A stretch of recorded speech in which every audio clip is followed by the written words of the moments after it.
હાસ્યાસ્પદ દ્રશ્ય તમને દેખાડું. અનવરભાઈ, તમે કહ્યું કે આ વસ્તુ શું બન્યું છે? મને તો આ જોઈને પહેલા તો નવાઈ લાગે. આ શું બનાવ્યું છે?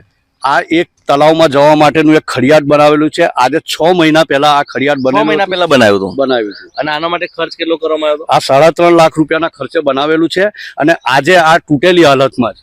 3.5 લાખ 3.5 લાખ રૂપિયામાં અહીંયા આગળ એક રોડ જેવું બનાવવામાં આવ્યું છે, સંરક્ષણ દિવાલ આવે. 6 મહિના પછી તમે આની હાલત જોઈ લો. તમે આ જુઓ, આ રીતનું કામગીરી કરવામાં આવી છે અહીંયા આગળ. બરાબર. આ 3.5 લાખ રૂપિયા મને નથી લાગતું કે આમાં 50,000 નો બી ખર્ચો થયો હોય. બસ એ આજે આ 3.5 લાખ રૂપિયા જે પબ્લિકના ટેક્સના રૂપિયા છે એનો આ રીતે વ્યય કરવામાં આવે છે. આનું અહીંયા તળાવમાં જવા માટેનું બનાવવામાં આવ્યું છે, પણ એનું કોઈ લોજિક હોય એવું મને નથી લાગતું. 6 મહિનામાં આખું તૂટી ગયેલી તિરાડો પડી ગઈ છે. તમે સામે જોયું કે આખું એનું સ્ટ્રક્ચર તૂટી ગયું છે. આ તમે જોઈ લો. હા, સમગ્ર ઉખડી ગયું છે.